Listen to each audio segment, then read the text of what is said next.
Bonjour à toutes et à tous, ça y est, une nouvelle ère a débuté pour nos bleus et de quelle manière? Pour son premier match post-Coupe du Monde, l'équipe de France n'a pas fait dans la dentelle en écrasant 4-0 les Pays-Bas dans ce premier match des éliminatoires de l'Euro 2024. Les bleus se sont appuyés sur un capitaine porte-bonheur qui a parfaitement réussi sa première avec le brassard comme le placard de le journal L'Équipe. Kylian Mbappé a frappé fort avec un doublé dont une passe décisive pour son vice-capitaine Antoine Griezmann.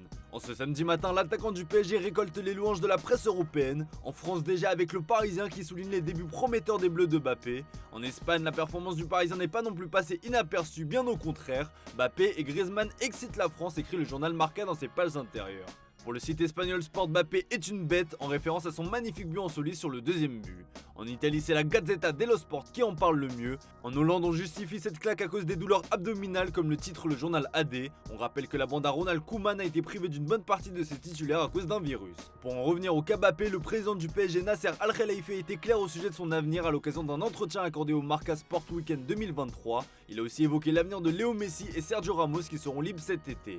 Les gens veulent savoir ce qui se passe, nous nous concentrons sur la possibilité de les voir rester. Nous allons examiner ce que nous faisons et comment nous assurer que nous pouvons continuer, a-t-il lâché, voilà qui est clair. On file chez nos voisins belges qui démarrent eux aussi une nouvelle ère. Désormais sous la houlette de Domenico Tedesco, les Diables Rouges ont parfaitement entamé leur campagne de qualification avec une large victoire 3-0 contre la Suède.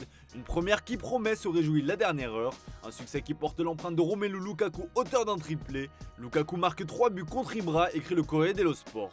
Big Rom confirme que la sélection est une véritable bouffée d'oxygène pour lui puisqu'en club la donne est légèrement différente.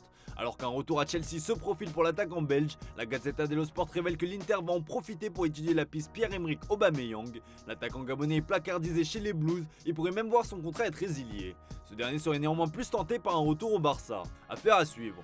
On reste en Italie pour parler mercato puisqu'un homme fait les gros titres. Vous l'aurez reconnu sur la ligne de Tuttosport, il s'agit d'Alvaro Morata, l'attaquant de l'Atlético de Madrid et nouveau capitaine de l'Espagne de Luis de la Fuente. Malgré un temps de jeu partagé avec Memphis Depay, le joueur de 25 ans réalise une belle saison avec les Colchoneros avec 10 buts en 26 matchs de Liga.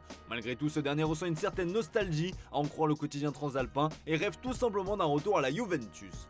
En fin de contrat en 2024, Morata pourrait être disponible à moindre coût, mais ça coincerait au niveau du salaire.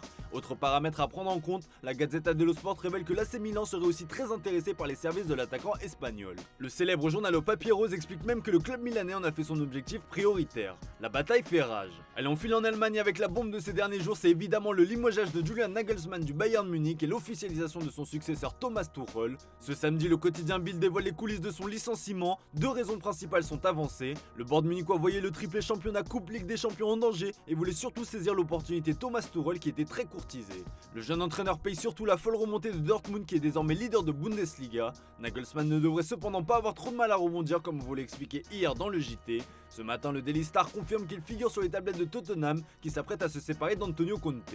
Le Daily Express fait dans le jeu de mots « Je suis votre homme » peut-on lire. Ce dernier serait d'ailleurs ouvert au pourparlers avec les Spurs. À moins qu'une autre option s'offre à lui, et Defensa Central rapporte que le Real Madrid observe avec attention sa situation. Ce qu'il avait réalisé avec le RB Leipzig et le Juki Prône avait déjà séduit la Maison Blanche par le passé. Et d'ailleurs, en parlant du Real Madrid, Luka Modric a tenu à mettre fin au suspense concernant son avenir, et les rumeurs l'envoyant Al Nasser devraient prendre fin après cette déclaration. Quant à l'avenir, je crois que je suis en train de me lasser du nombre de fois où j'ai répété la même réponse. Mon souhait est connu, je souhaite rester au Real Madrid.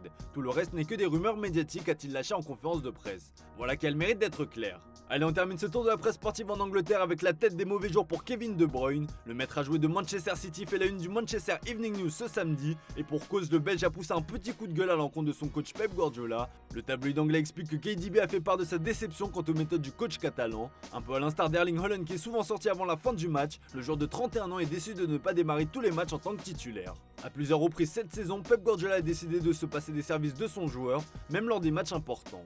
L'intéressé explique cependant comprendre le management de son entraîneur qui doit gérer les troupes. Nul doute que cette stratégie a pour but d'avoir un KDB au meilleur niveau pour les échéances importantes de la fin de saison, avec notamment un quart de finale de Ligue des Champions à venir contre le Real Madrid.